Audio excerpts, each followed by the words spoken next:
Yes, thank you. Associate Professor Dr. Dang Hung Min, Chairman of the Scientific Session. Distinguished colleagues, from Professor Rogers' presentation, we have seen that among respiratory patients, especially those with chronic respiratory diseases, up to 29% have undiagnosed primary immunodeficiency. Besides this, there is secondary immunodeficiency related to the pathological mechanisms of chronic respiratory diseases, associated with prolonged antibiotic use and treatment with corticosteroids or immunosuppressants. Therefore, vaccination to prevent recurrent respiratory infections in patients with chronic lung diseases is very important. The following presentation will update on vaccines for chronic respiratory diseases. The presentation will consist of two parts. The first part will review the burden of respiratory tract infections in patients with chronic respiratory diseases.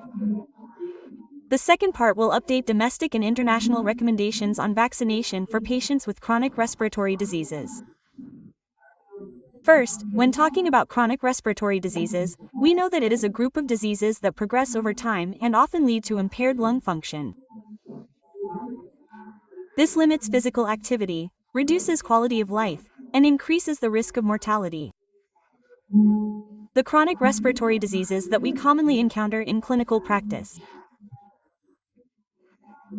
include asthma, chronic obstructive pulmonary disease, COPD, bronchiectasis, and currently, groups of patients with interstitial lung disease and lung cancer. Well, regarding studies on the burden of chronic respiratory diseases, a 2019 report indicated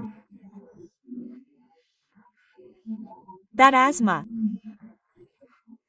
affects over 260 million people and causes approximately 13,000 deaths in children. Following that, chronic obstructive pulmonary disease, COPD, has a higher prevalence, with over 200 million cases per year and more than 3 million deaths globally. Interstitial lung diseases also accounted for over 24 million new cases in 2019. These figures demonstrate the significant burden of chronic respiratory diseases on public health. For chronic lung diseases, exacerbations are an independent predictor of mortality, and the main cause of these exacerbations is often related to infections. First, we must mention influenza infection in individuals with chronic respiratory diseases. Statistics from the 2017-2018 flu season show that 93% of adults hospitalized with influenza had underlying medical conditions, and among them, over 31 million were patients with asthma and/or chronic obstructive pulmonary disease. Influenza infection triggers severe exacerbations, and when patients are infected with influenza, it becomes a risk factor for co-infection with other bacterial groups. Patients with severe underlying chronic respiratory diseases often experience very serious influenza complications, increasing the mortality rate.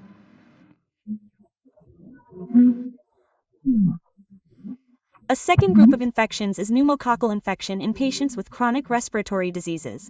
So, a retrospective cohort analysis using data from 2007 to 2010 in the US showed that asthma patients have a more than 6 times higher risk of pneumococcal pneumonia, and patients with chronic respiratory diseases in general have a nearly 8 times higher risk of pneumococcal pneumonia compared to patients without underlying medical conditions, and significantly higher than patients with other underlying cardiovascular or diabetic conditions.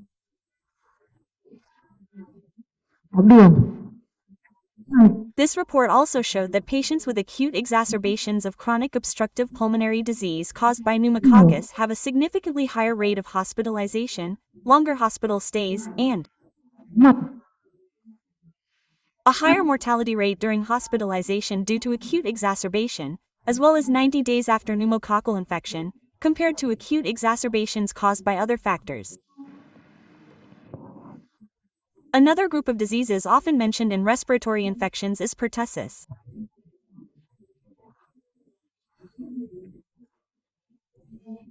Pertussis is usually mentioned more often in children, and although current vaccination programs are very effective in preventing pertussis in children, some studies have shown that the incidence of pertussis is increasing in the elderly and in people with chronic diseases.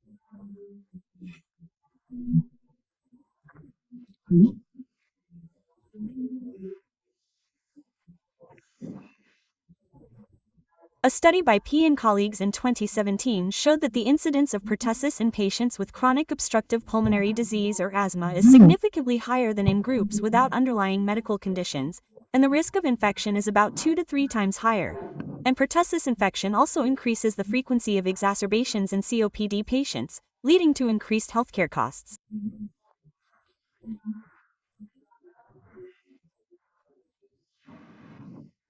My colleagues are also familiar with another disease, shingles, herpes zoster. This is a disease that causes a lot of pain in patients and leaves long-term consequences, greatly affecting the patient's quality of life.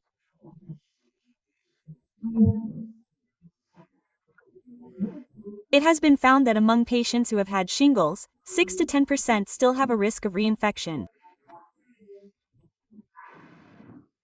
So, for groups of patients with chronic respiratory diseases, there is a correlation between shingles and chronic respiratory diseases.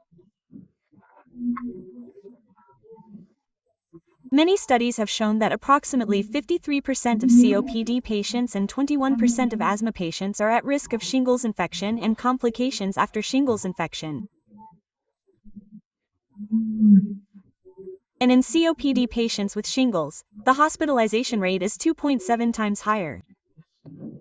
Conversely, shingles infection increases symptoms in COPD patients, especially shortness of breath, by up to 26%, and also increases the risk of exacerbations by up to 12%. Another group of viruses in the community that patients with chronic respiratory diseases can also be infected with is respiratory syncytial virus, RSV. This is a leading cause of hospitalization in children, but currently, there is also an increased rate of hospitalization and death due to RSV in the elderly, those over 65 years old.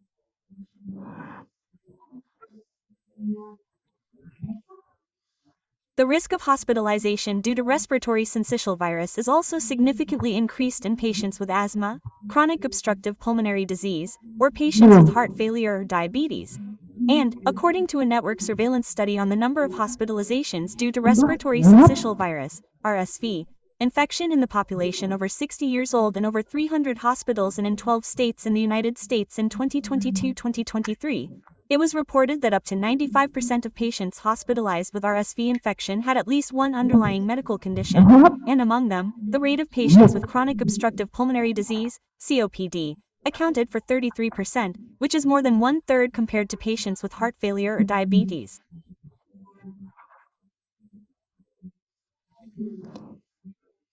RSV infection is a significant cause of severe exacerbations in patients with COPD, and studies have shown that RSV infection may account for up to 11% of COPD hospitalizations and is detected in approximately 10% of COPD exacerbations.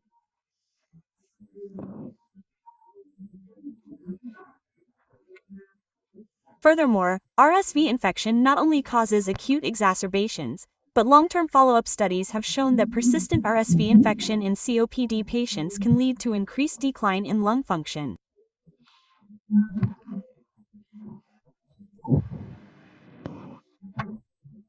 Therefore, given the burden of infection in patients with chronic respiratory diseases, preventative vaccination plays a crucial role.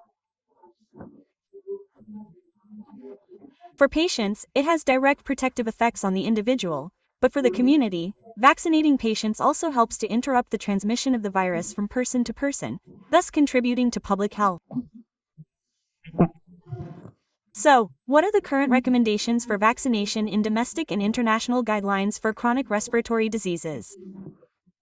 First, regarding chronic obstructive pulmonary disease, COPD, the 2025 GOLD guidelines provide recommendations related to vaccination. Firstly, the influenza vaccine is recommended annually. Secondly, the COVID-19 vaccine should be administered according to CDC guidelines. The pneumococcal vaccine is recommended as a single dose of PCV21 or PCV20 according to CDC guidelines. The respiratory syncytial virus, RSV, vaccine is for individuals aged 60 and older. For pertussis vaccination in COPD patients, those who have not been previously vaccinated should receive the pertussis vaccine. If a patient has been vaccinated before, a booster dose can be given after 10 years. The shingles vaccine is also recommended in the 2025 GOLD guidelines for patients with COPD aged 50 and older.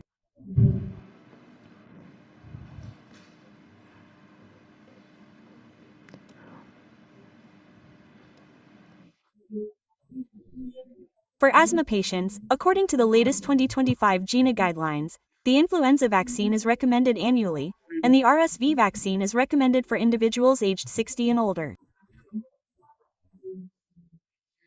The 2025 GINA guidelines also recommend pneumococcal or pertussis vaccination based on national recommendations. Most recently, the Spanish Society of Respiratory and Thoracic Surgery, in early July 2025, also issued guidelines on vaccination in patients with chronic respiratory diseases.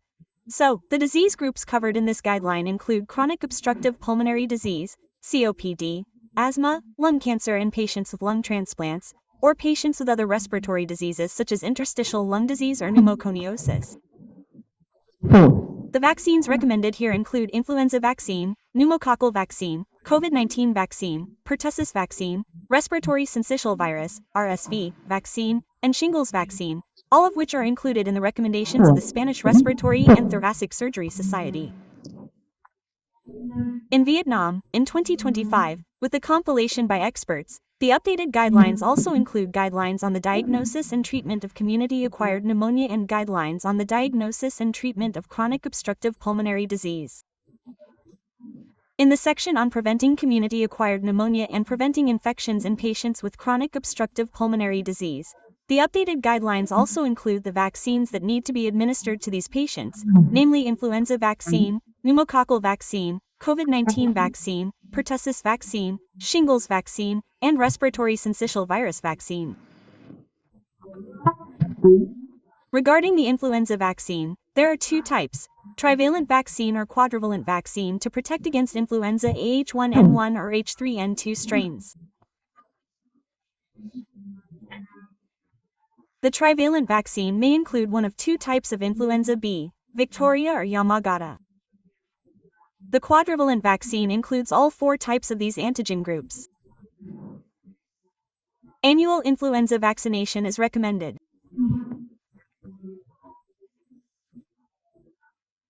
In addition to classification by antigens, influenza vaccines are also classified based on the inactivated components in the vaccine. Regarding influenza vaccines, inactivated vaccines with a standard dose of 51 micrograms are commonly recommended for use in children aged 6 months and older.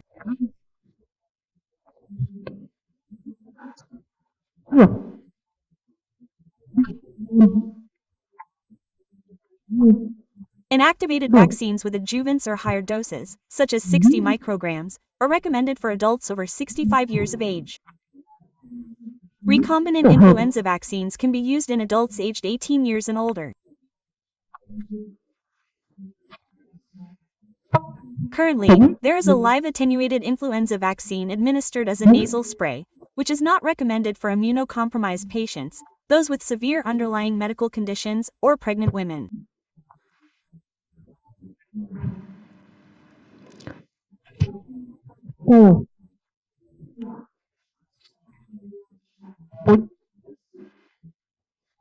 Regarding pneumococcal vaccines, there are currently two types: a polysaccharide vaccine, specifically PPV23, and a conjugate vaccine, which includes a polysaccharide component combined with a carrier protein to induce a superior and longer-lasting immune response, commonly known as PCV13.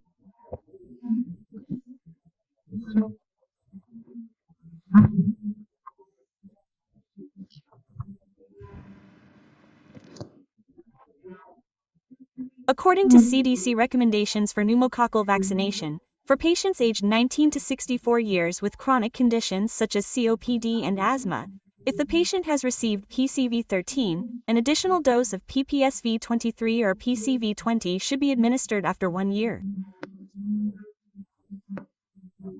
If the patient has previously received PPSV23, an additional dose of PCV15 or PCV20 can be administered after 1 year. Regarding the group of patients over 65 years old, we will also base our recommendations for supplemental and booster vaccinations on the type of vaccine they previously received. For patients over 65 who have previously received PPSV23, we can administer PCV15 or PCV20 after 1 year. For patients who have received PCV13, we will administer PCV20 or PPSV23 after 1 year.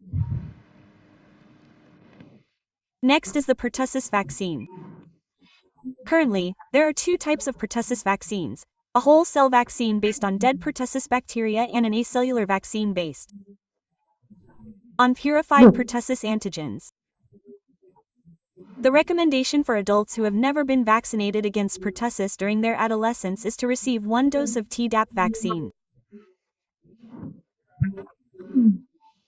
For adults who received Tdap in childhood or adolescence, a booster dose of Tdap can be given after 10 years, according to CDC recommendations. Next is the shingles vaccine. The shingles vaccine is indicated for individuals 50 years of age and older, or individuals 18 years of age and older with immunocompromised conditions, potentially related to underlying diseases, especially those with chronic respiratory diseases or immunocompromised due to medication. The shingles vaccine is usually administered in 2 doses, 2 to 6 months apart. For immunocompromised patients, the 2 doses can be given 1 month apart.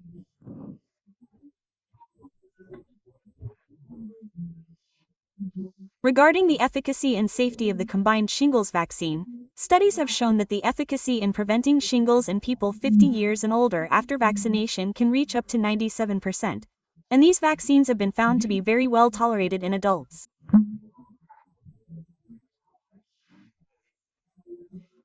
That is, the incidence of post-vaccination reactions is very small and low, and usually involves pain at the injection site, muscle pain, fatigue, or headache. And most of these symptoms only last for a short time, less than 1 to 3 days. The effectiveness of the shingles vaccine has been found to be highly effective in asthma and COPD patients. According to an analysis, we can see here that in patients with asthma or COPD or other chronic respiratory diseases, when vaccinated with the recombinant vaccine, the percentage of shingles cases after vaccination is much lower compared to the placebo group. Another type of vaccine is the respiratory syncytial virus, RSV, vaccine. According to the CDC, the RSV vaccine is recommended for patients 60 years of age and older. A very important study provides data on the efficacy and safety of an RSV-PRF3 vaccine with adjuvant.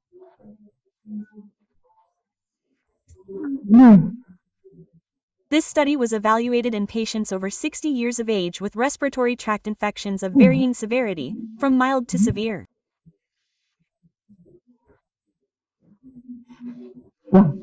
It was found that when analyzing the effectiveness of the vaccine throughout the seasons, from season 1 to season 3, 1 dose of the adjuvant containing RSV-3 vaccine provided sustained protection for up to 3 seasons in adults over 60 years of age.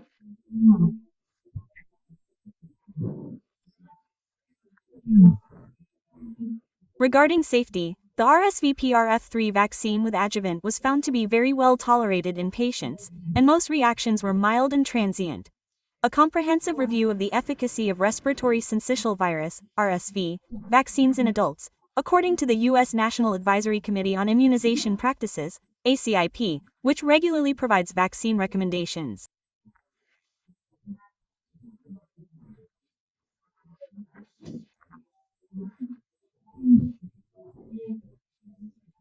shows that the RSV-PRF3 and RSV-PRF vaccines demonstrate high efficacy in preventing RSV infection in patients over 60 years of age with chronic respiratory diseases.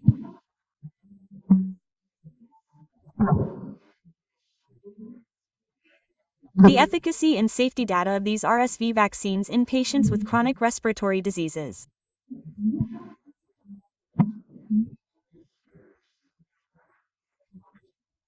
Provide evidence to support advising and implementing vaccination for older adults and patients with chronic respiratory illnesses.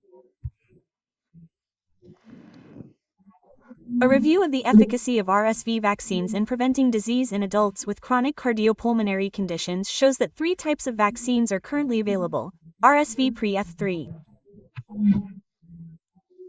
RSV pref, and the mRNA RSV vaccine.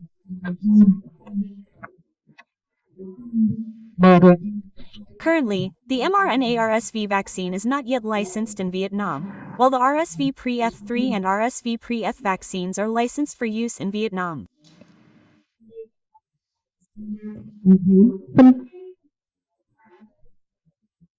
Analyses by expert medical groups indicate that in patients with chronic cardiovascular and respiratory diseases, the efficacy of these vaccines over 3 seasons remains high.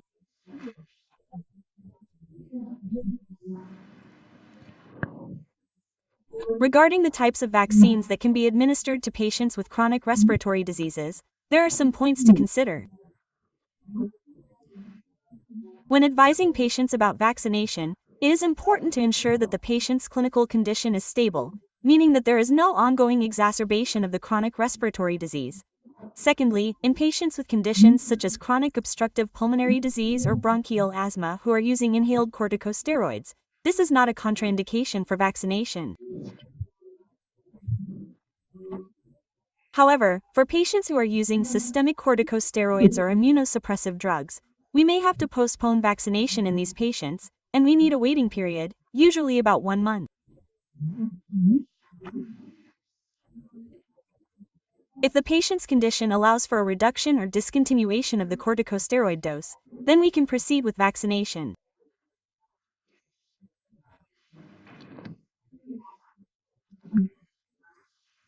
And to achieve both individual and herd immunity, a vaccination strategy is crucial. First, this strategy requires education and awareness raising.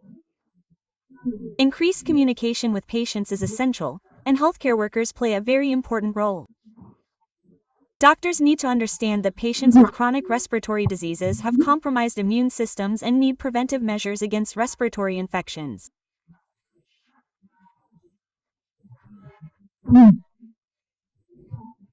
We should advise patients so they understand the reasons why vaccination is necessary. During monthly follow-up visits for patients with chronic respiratory diseases, in addition to examining the patient's primary condition, we should check their vaccination status at each visit to personalize.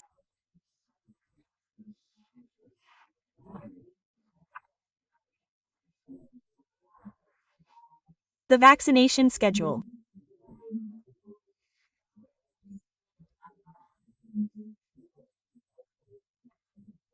We need to determine which vaccines they have received and develop a schedule to ensure they receive all necessary vaccines to prevent respiratory illnesses. So, for patients in hospitals, we will have a comprehensive strategy to implement the vaccination program. For outpatients and stable patients returning for follow-up appointments, we will provide vaccination counseling and administer the vaccines. Ideally, if we can administer the vaccinations right at the hospital so that patients don't have to travel, that would be very convenient for them. For inpatients, when they are stable and discharged from the hospital, we will assess their condition to determine their level of stability and whether they need to wait further after discharge. If the patient is in good health, we can provide counseling and administer the vaccine on the day of discharge. In conclusion, chronic respiratory diseases are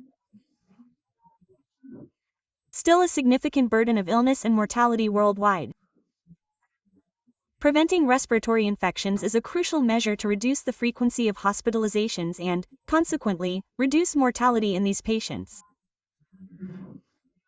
Domestic and international recommendations for patients with chronic respiratory diseases emphasize vaccination against influenza, pneumococcus, pertussis, shingles, and rotavirus for these individuals. We will work together to develop a suitable vaccination strategy so that more and more patients understand the role of vaccines and get vaccinated to improve public health.